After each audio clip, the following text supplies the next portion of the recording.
Tzadik Aleph Aleph 91a.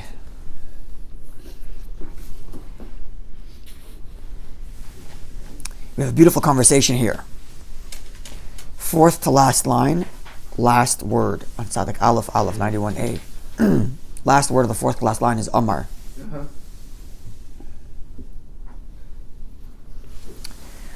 Amar le Antoninus le Rabbi. Antoninus told Rabbi. Anybody know anything about Antoninus? Well, there's some dispute about that, whether he was actually the king. Sorry, let somebody else speak. I didn't know. Anyone? Antoninus told Rabbi. Guf v'neshama, the body and soul, Yecholin lifter atzman minadin, can each defend each other or defend themselves in judgment. Ketzad, how so? Guf oimer, if the body were accused of sin, so the body can defend itself by saying, Neshama chatas, the soul sinned. What's the proof? Shemiyom shepir shemimeni, from the moment the soul left me, hareini mutlaka evan domim, I'm lying here like a inanimate stone, bekever in the grave. So I couldn't sin. It's the neshama who sins. So God will go to the neshama. And neshama imeres, now when the soul is being accused of sinning, the soul respond, gufchata, the soul, the body sinned. How do I know? Shemiyom shepir hashemenu, the moment I was removed from the body, I'm flying in the air like a bird. In other words, I'm soaring up in the spiritual realms. So the body says it's the soul's fault because I couldn't do anything without the soul. And the soul says it's the body's fault because without the body, I'm just having a good time in the spiritual world. Sounds like a good argument, I would think. It's good, no? So Amar Le, this is Antoninus tells us to Rabbi. So who gets punished? Who gets judgment? Another way of putting it is, who is me? Am I the body or am I the soul?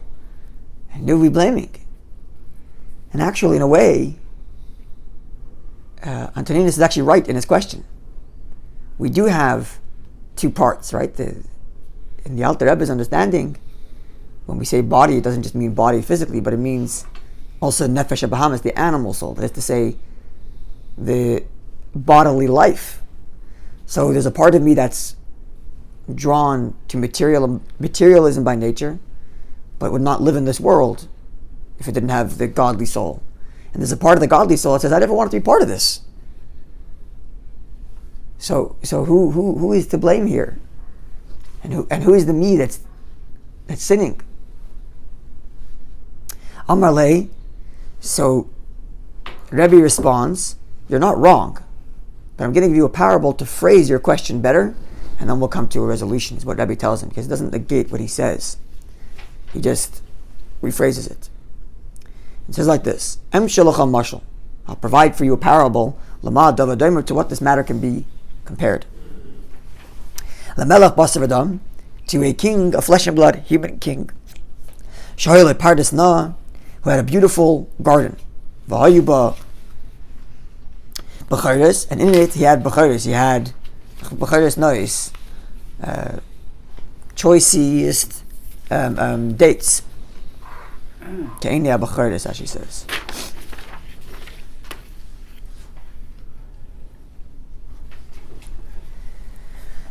Choicest of dates. V'hayshi B'shnei Shomrim, and the king puts two guards to protect his garden and especially his beautiful grapes. Echad Chiger, one of these, I don't have another Gemara. What is in the Echad Chiger, one of the two guards that are guarding we're top of Tzadik Aleph and base. One of the two guards is lame, his feet don't work, can't walk. The Echad Summa, one is blind, doesn't see. So there's two guards, one blind, one doesn't see. The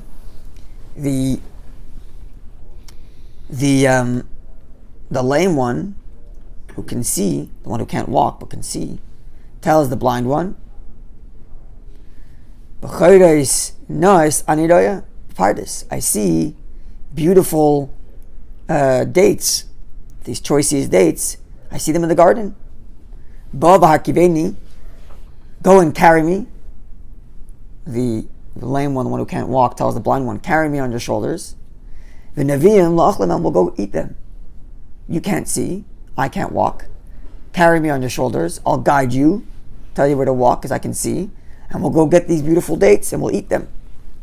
So Rachel chigel alasuma, the lame one is carried in the ride, so to speak, on the blind one. Nevi'im v'achlam, and they go and they eat the dates. The blind. Actually, they're figs. So figs, sorry, not dates. Saying it wrong. Figs, sorry. Thank you. Yeah. The Yomim, sometime later, Baal Balapardis, the owner of the garden, arrives, the king. Amalahen, and the king says, B'chayres na'es, these choicest figs, Heichon, where are they? Amar Chigar, so the lame one says, Klum yesh dergai mahalach ben, do I have feet that I can walk to get them? Couldn't have been me. Amalei Suma, the blind one says, Klum yesh de'naim liris ma, liris, do I have any eyes to see where they even are? So ma asa. What does the king do? He takes the lame one, puts him onto the shoulder of the blind one, and judges them as one entity. So to God, maybe Neshama takes the soul, the Zerka Bagufim puts it into the body, judges them as one. This is the first time in the Gemara now we're introduced to this idea that after resurrection there's a judgment. It's the first time we're seeing this. We've been talking about the resurrection until now, and now we're seeing that the resurrection has a certain judgment. Or after the resurrection, we'll have a judgment. We'll talk a little about this in a second when we finish the story. And Rabbi closes with a verse. Remember, the verse reads, Yikra l'shamayim mal v'la aretz ladin imoy. Call upon the heavens upon it and the earth, or onto the earth, and judge them. So Rabbi interprets the verse. Yikra l'shamayim, call upon the heavens, me'al, from above, zu neshama, that refers to the soul, v'la aretz ladin imoy, and onto the earth to judge them with together. Zaguf, this is the body, as if to say God judges them together. Okay, so the story is beautiful. In and of itself, it's freestanding, and it doesn't require an explanation. And as I mentioned, the Rebbe doesn't negate this question, just frames it in such a way that it comes to a resolution. But let's dig a little deeper. In the parable, who's the body, who's the soul? Who's the lame one, and who's the one with the eyes? So clearly, the lame one is the soul, and the body is the blind one. Sorry? Why clearly? Why is that clearly? Because who rides on who? The lame one rides on the blind one. Which means, right, so let's just look at it this way.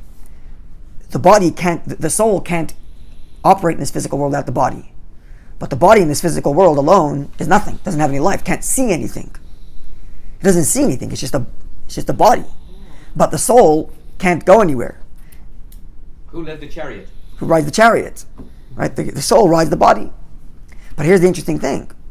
If that's the case, then the soul is riding on the body, and in the parable, the soul is the one, the blind one, the lame one, or the soul, is the one who says, let's go eat the figs. So the soul is suggesting to the body, let's go sin. What's going on here? God forbid.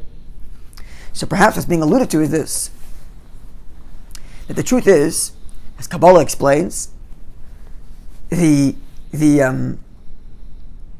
of all, the parable of the garden is beautiful, as we know from the verse in Shir Hashirim, Basi the Gani, God describes, I come to my garden, and as Chassidic explains at length, the world is a garden that God originally was in, and then he left, and he's hoping the Jew recreates the garden to invite him back, making this world a dwelling place for Hashem. Right? God was in the Garden of Eden, and then through sin God was banished, and then he returns to the garden, as the Medrash describes, and Chassidic explains at length on that verse, I've come to my garden. That's first of all. So perhaps what's happening here is as follows. In Kabbalah it explains, right, that every item in this world, let's use food as the sample, we're talking here about figs, I'm talking about eating, has a spark of godliness in it which keeps it in existence. Dev Medina talked about this last night, and there's divine energy in everything to keep it alive. And Kabbalah talked about the objective of man, to go collect those sparks and elevate them to a holy purpose. So Kabbalah actually explains, the Rebbe mentions this in the Torah, that when a Jew is hungry, the body is hungry for food because he needs to live. And the truth is, the body without the soul isn't hungry. It lies in the ground. So even the hunger that the body feels is because of the soul. What's the soul hungry for here? Physical food? Obviously not. The soul is hungry because it wants to elevate the divine sparks that are in food by ingesting that food and using it to service of Hashem. Literally. And in fact, for those that are very mystically inclined, every item of food that comes to you, that you are eating, is because your specific soul is responsible to elevate the sparks that are specifically in that bagel, in that item of food. In fact, there's a story of the Rebbe Rashab, the fifth Chabad Rebbe, who was once eating meat, and he was picked up a piece of meat, about to put it into his mouth with his fork, and the meat fell off the fork. And the Rebbe Rashab said, it would seem that the spark, the godly spark in that piece of meat is not ready to be elevated yet. He didn't eat it. This is a very lofty mystical level, and how in tune he was to the divine energy in the physical world, to the point that he knew this is not. So here, that's what the Gemara is saying. Perhaps the lame one, the soul who can't get things done but sees everything, not true vision, spiritual vision, and says, look, there are choice figs here. There are divine sparks to be elevated. But what does the body do with that urge? Eats for its own, and turns the desire of the soul for positivity into a sin. And thus, the sin only happens with both the body and the soul together. If the soul were doing its job properly, then the body would feel or express those soul urges to eat in a soulful, godly way. But without the soul, the body wouldn't feel these urges to begin with. It would lie on the floor flat.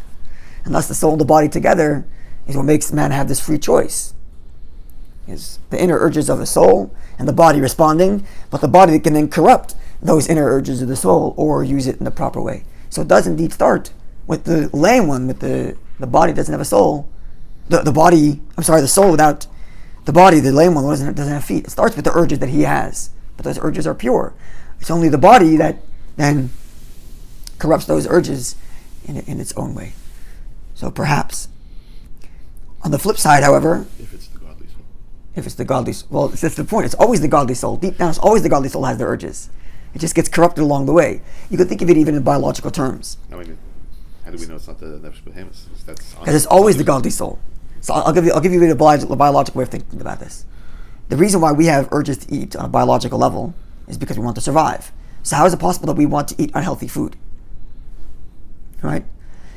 So the reason is because from the existential point, I need to survive, until the conscious, actual I want to eat, are so many layers of subconscious and who knows what that can corrupt the pure desire till it gets to, this is even on a physical level.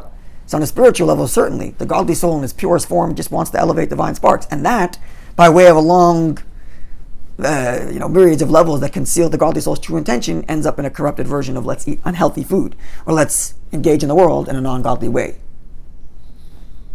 So Kabbalah explains it. But on the flip side, what happens is like this. In the same way, the godly soul tells the body, let's go get those choicey figs. And the body corrupts it by eating it for its own sake as opposed to for godly sake. On the flip side, what God's telling the soul here, what the parable is telling the soul is also, is that if you want to get your will done, you need the body. So if you want to serve God, you also need the body. So let's say you were to get those, let's say we would get your wish. You want to eat those figs in a good godly way. Go do it yourself. You can't. You're lame. You have no feet. You need the body. So in addition to the fact that the story is telling you that the body corrupts the soul's pure intentions, it's also telling you that the soul could not get its pure intentions done if it didn't have a body. And that the body is not to be seen as the enemy. Nowhere in this parable is the body the enemy. The soul's equally to blame. They're partnership for corruption, or partnership for blessing. So it's a very, very beautiful story here. Also, the idea of the body being blind. Yeah. Right? It's the body that's blind. Yeah. kind of maybe a metaphor for the direction. Right. In other words, the body can walk around life without aimlessly, no direction. Like George said, it's a chariot, but the chariot can go this way, the chariot can go that way. So it's basically it's the soul that guides. The body could be to kedusha, or God forbid, to the opposite of. Sight is not insight. Yeah. Sight is not inside, yeah. So the body has the one that's blind can walk around the world aimlessly, no direction, and it's the soul's responsibility to give it direction in that way and make sure it's not corrupted. Very good. So there are layers and layers and layers of meaning of the story, as you can see, and it's very beautiful. Yeah. You look upon it another way: good versus evil, evil inclination versus good inclination. That's interesting, and I'm sure you could put it that way, but in the simple reading, it doesn't talk about that. No. Right? Because the Gemara talks about here as a partnership, not blaming, giving both of them equal blame and both of them equal credit. And when you have Yetzer Hara, Yetzer Tov, you're not giving equal credit to the Yetzer Tov for anything good that happens. Right? And you're not giving blame to the Yetzer Hara. That's why the Tanya's model of the Nefesh Bahamis, Nefesh Lakis, actually works here very well. In that there's equal partnership in acting in this world. But we do have a partnership. We really look very deeply with the inclinations. There are different opinions as to what the Yetzer Hara is. Is it a malach? Is it a tweak in biology? We need it, for example, for the creation. We need it to build cities. Right, so that's an interesting thing. And I don't want to get into this whole thing, but Rishon Salanta writes about this. There are different opinions as to what exactly the Yetzer Hara is. Okay.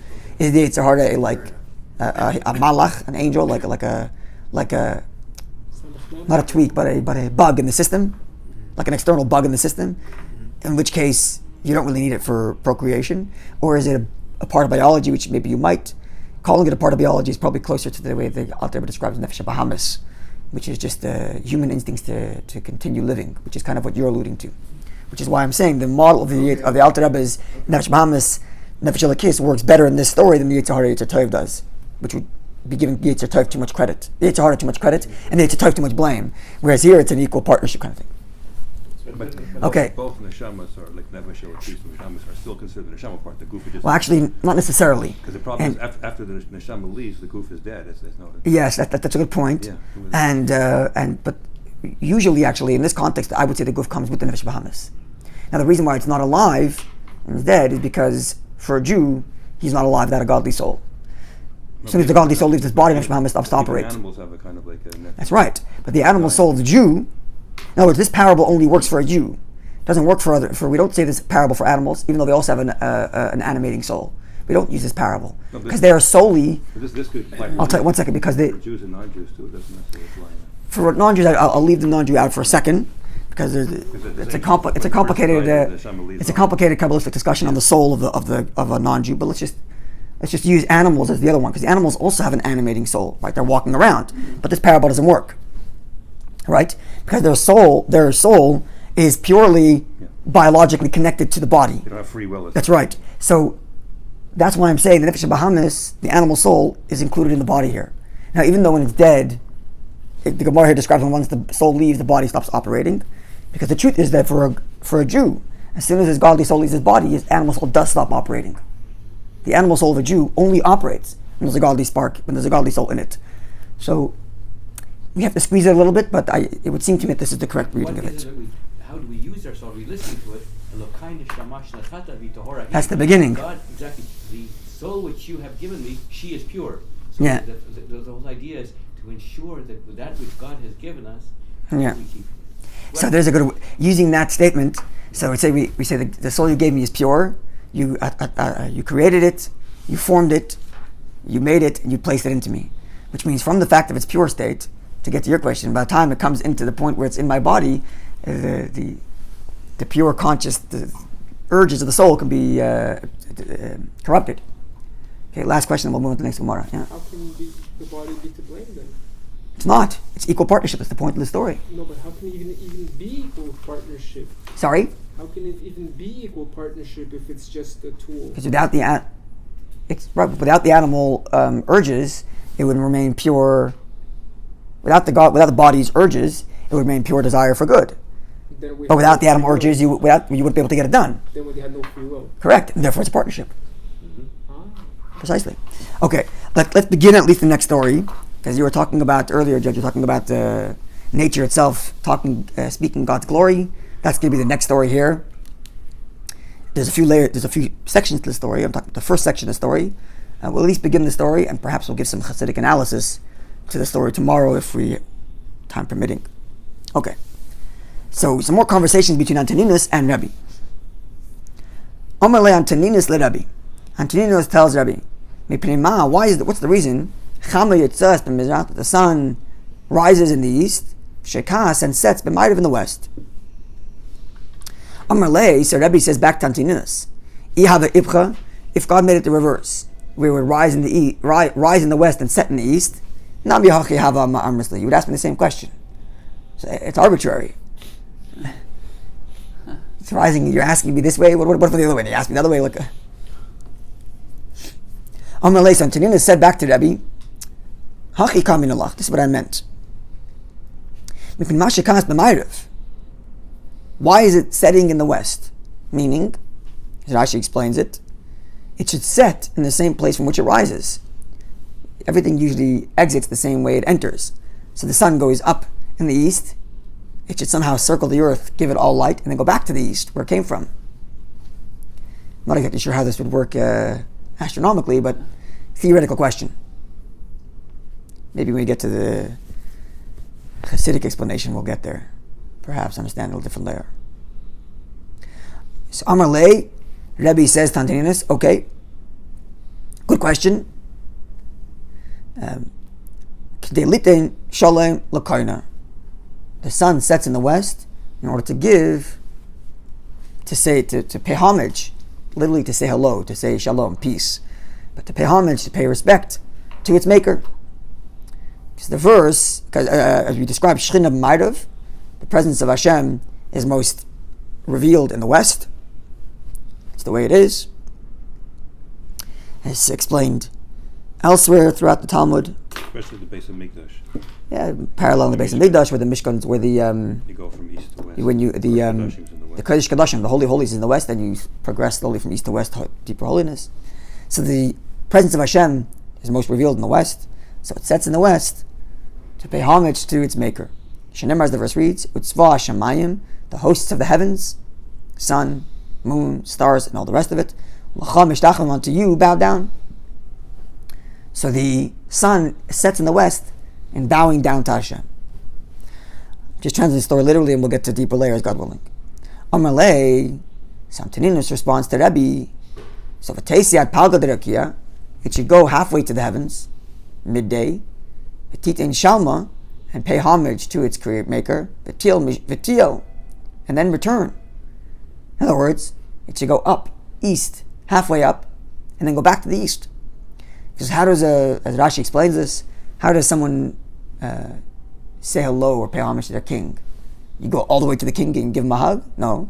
You walk to the middle of the room, you stop, bow down, and slowly take a step back.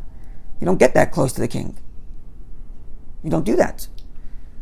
So if the sun is paying homage to the king, to God, then should go up halfway, bow down somewhere in the middle of the heavens to God, and then slowly step back away from God in the west and go back to the east where it came from.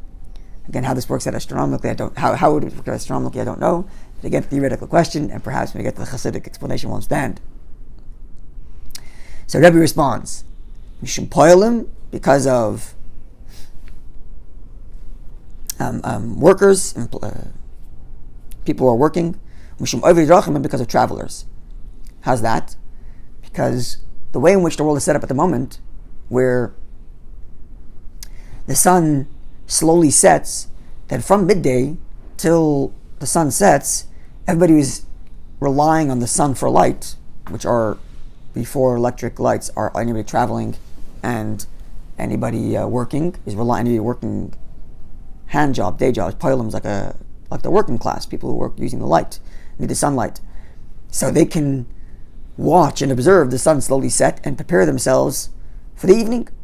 Find a place to rest if you're traveling, and know when it's time to go home if you're a worker. But if the sun were to stop midday when it's brightest and then disappear, it would lose that effect, and you wouldn't have the ability to know when the sun is slowly setting. And therefore, Rabbi said, you're right, the sun should stop in the middle and move back, but it can't for practical reasons of people who are relying on the sun. So as you can imagine, there are 1,000 questions on the story. What exactly were they thinking? And what changed this question? When he first says, does the sun rise in the east and set in the west? There Rabbi says, arbitrary question, if it's the other way, it would be the same. But then when he says, why does it set in the west, as in it should go back to the east, now he's okay, it's not an arbitrary question anymore. Obviously, astronomically, this is all questionable. And what does this mean that the sun is bowing to God in the west? It's always moving west. So what exactly is going on? And secondly, what does this mean for the sake of the workers and the people who are traveling? Because they need to see it slowly setting. If it were to go halfway in the sun, in the earth, and then go back to the east, it would also slowly set. It would just slowly set in the east, not in the west. So what's the problem here? Anyway, as you can see, there's lots of questions and many more. And God willing, tomorrow we'll get to Chassidic. Before we get to the next story, which is also beautiful, the next part of the story, we'll analyze this perhaps on a Chassidic level and see if we can come to answers to these questions. Have a wonderful day, everybody. Thank you.